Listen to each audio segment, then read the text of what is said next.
চুপ, সবাই চুপ। আমি একটা কথা বলি, আমাদের সবার পক্ষ থেকে নাহিদ তোমাদের ব্যাখ্যা করবে, শর্ট ব্যাখ্যা, তারপর শেষ। এবং সম্মানিত দেশবাসী, আপনারা ইতিমধ্যে সকলে অবগত হয়েছিলেন যে আমরা সমন্বয়কবৃন্দ এবং আমাদের বৈষম্যবিরোধী ছাত্র আন্দোলনের যে লিয়াজু কমিটি এবং আমাদের সাথে আমাদের সম্মানিত শিক্ষক ঢাকা বিশ্ববিদ্যালয়ের অধ্যাপক আসিফুজ্জামান স্যার এবং তানজিমুদ্দিন স্যার আমাদের সাথে আজকে আমরা একত্রে বঙ্গভবনে এসেছিলাম মহামান্য রাষ্ট্রপতি এবং সেনাবাহিনী, বিমান বাহিনী এবং নৌবাহিনী তিন বাহিনী প্রধানের সাথে আমাদের দীর্ঘ সময় বর্তমান পরিস্থিতি এবং অন্তর্বর্তীকালীন সরকার নিয়ে আলোচনা হয়েছে। আমাদের একটি ফলপ্রসূ আলোচনা হয়েছে এবং ছাত্র নাগরিক অভ্যুত্থানকারীদের পক্ষ থেকে যেই সরকার প্রস্তাব করা হবে সেই প্রস্তাবিত সরকারই চূড়ান্ত অন্তর্বর্তীকালীন সরকার হবে, সেই নিশ্চয়তা আমরা আজকে বঙ্গভবন থেকে পেয়েছি।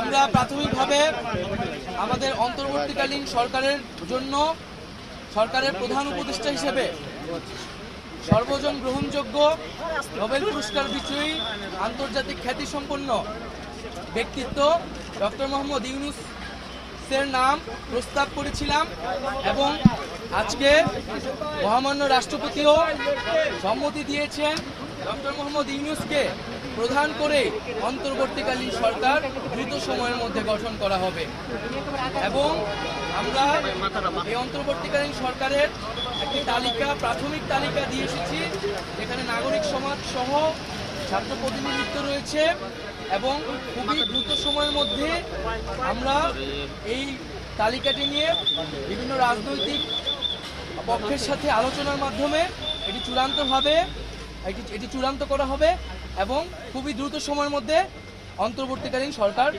ঘোষণা করা হবে এবং সবার প্রতি এই আহ্বান থাকবে। আজকে বাহিনী প্রধান এবং রাষ্ট্রপতির সাথে আমাদের দেশের বর্তমান পরিস্থিতি নিয়ে আলোচনা হয়েছে। রাষ্ট্রপতি এবং মহামান্য রাষ্ট্রপতি এবং তিন বাহিনী প্রধান অভ্যুত্থানকারী ছাত্র নাগরিকদের সম্মান জানিয়েছেন এবং পাশাপাশি দেশে যে এই ধরনের পরিস্থিতি চলছে, অরাজকতা এবং সহিংসতা আমরা দেখছি নানা ধরনের, তার প্রতি গভীর উদ্বেগ প্রকাশ করেছেন এবং আমরা সকলের প্রতি আহ্বান জানাবো যে অভ্যুত্থানকারী ছাত্র নাগরিকদের প্রস্তাবিত সরকারি বাংলাদেশে দ্রুত সময়ের মধ্যে ঘোষণা করা হবে। জনগণ যাতে সেই আস্থাটি রাখে এবং আমাদেরকে অবশ্যই সরকারি স্থাপনা, রাষ্ট্রীয় সম্পদ এবং আমাদের যে সংখ্যালঘু সম্প্রদায় রয়েছে তাদেরকে রক্ষা করতে হবে এবং পুলিশ বাহিনীকে, আইন শৃঙ্খলা বাহিনীকে পুনর্গঠনের মাধ্যমে দ্রুতই জনগণের মধ্যে শান্তি শৃঙ্খলা ফিরিয়ে আনার জন্য নিয়োগ করা হবে এবং ছাত্র নাগরিকরা যে আজকেও ঢাকা শহরে ট্রাফিকের দায়িত্ব নিয়েছেন, এটি মন্দির পাহারা দিচ্ছেন, এটিকে সবাই প্রশংসা করেছেন এবং দেশে আইন শৃঙ্খলা বাহিনী ফিরে আসা না পর্যন্ত আমাদেরকে সবাইকে সতর্ক থাকতে হবে এবং আমাদেরকে এই যে কোনো ধরনের নাশকতা যাতে না হয়, লুটপাট যাতে না হয়, সেজন্য ছাত্র জনতাকে পাহারা দিতে হবে, সতর্ক অবস্থানে থাকতে হবে। সকলে মিলে ছাত্র জনতার দেশ গঠনের মাধ্যমে আমরা যে নতুন বাংলাদেশ, সেই বাংলাদেশ বিনির্মাণ করব।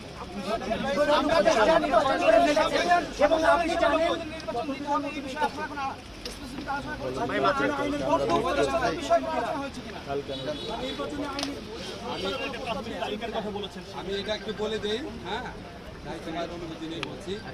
আমাদের এই তালিকা যেহেতু চূড়ান্ত হয় না, এটা এখন প্রকাশ করা হবে না। আর অন্যান্য বিষয়ে আলোচনা চলছে, কত দিনের সরকারি বিষয়ে আলোচনা চলছে।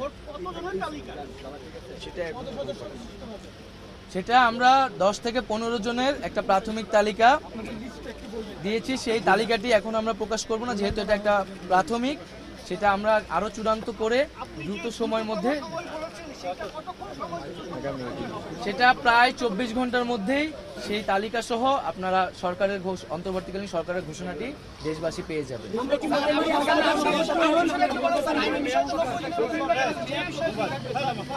আমি একটা জিনিস বলি আমরা একটা এক্সট্রাঅর্ডিনারি সিচুয়েশনে এই সরকার গঠন করতে যাচ্ছি।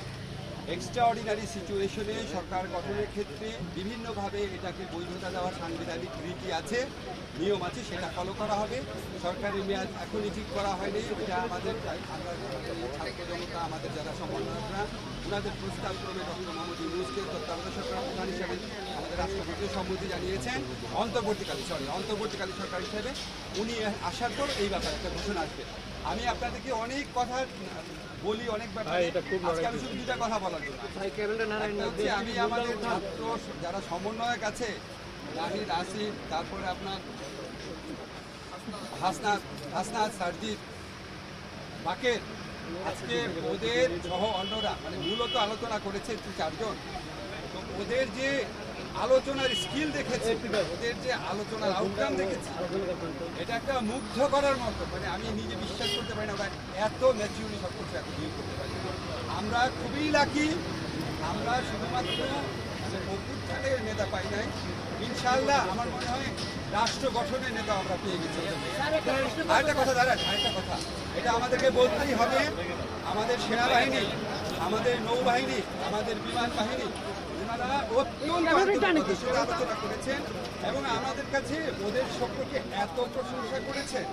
এবং ওনারা এই যে ছাত্ররা যে বিভিন্ন জায়গাতে ট্রাফিকের দায়িত্ব পালন করছে, মন্দির পাহারা দিচ্ছে, এটা ওনারা অনেক প্রশংসা করেছেন। এবং ওনারা আমাদের এই সমন্বয়কদের দেখে এখনকার তরুণদের প্রতি ওনাদের প্রত্যাশা, শ্রদ্ধাবোধ আমার মনে হচ্ছে অনেক বেড়ে গেছে।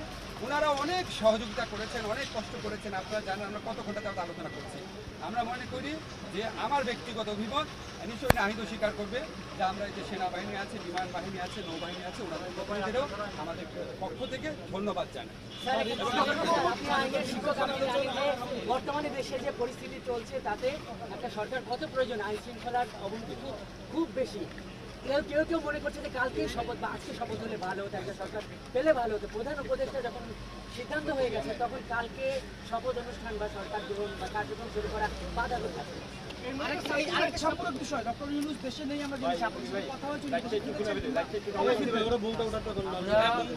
ওনার একটি মাইনর অপারেশন আজকে হয়েছে। উনি আগামীকালই দেশের উদ্দেশ্যে রওনা হবেন। হয়তো আগামীকাল রাতে অথবা পরশুদিন সকালের মধ্যে উনি দেশে এসে পৌঁছাবেন এবং এর মধ্যেই আমাদের তালিকাটিও চূড়ান্ত হয়ে যাবে এবং হয়তো আমরা 24 ঘন্টা বা তারও কিছু সময়ের মধ্যে, অধিক কিছু সময়ের মধ্যেই আমরা পূর্ণাঙ্গ যে সরকার, অন্তর্বর্তীকালীন সরকারের শপথ যে বিষয়টি সেটি আমরা করে ফেলতে পারব।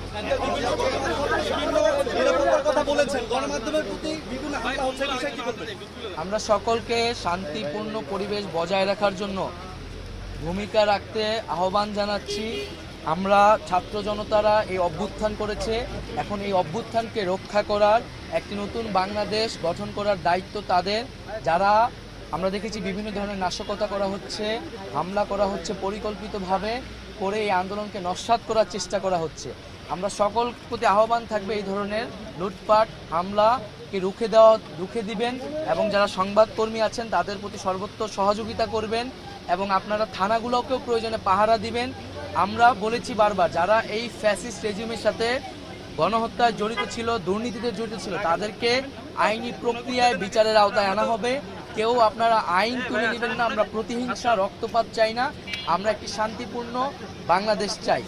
আর আমরা একটি কথা বলে শেষ করছি যে আমাদের আজকে আমরা 15 জনের একটি সদস্য এসেছিলাম, আমাদের প্রতিনিধি দল এসেছিলাম, আমাদের সমন্বয়কদের পক্ষ থেকে 11 জন এসেছিলেন। আর আমাদের লিয়াজু কমিটির পক্ষ থেকে মাহফুজ আলম এবং নাসির আবদুল্লাহ এসেছিলেন এবং আমাদের শিক্ষকদের পক্ষ থেকে অধ্যাপক আসিফ নজরুল স্যার এবং অধ্যাপক তানজিম উদ্দিন স্যার আমাদের সাথে আজকের আলোচনা ছিলেন আমরা 3 বাহিনী প্রধান এবং মহামান্য রাষ্ট্রপতির সাথে আমাদের লিয়াজু কমিটির 2 সদস্য এবং আমাদের সমন্বয়কদের পক্ষ থেকে 2 জন আলোচনা করেছি।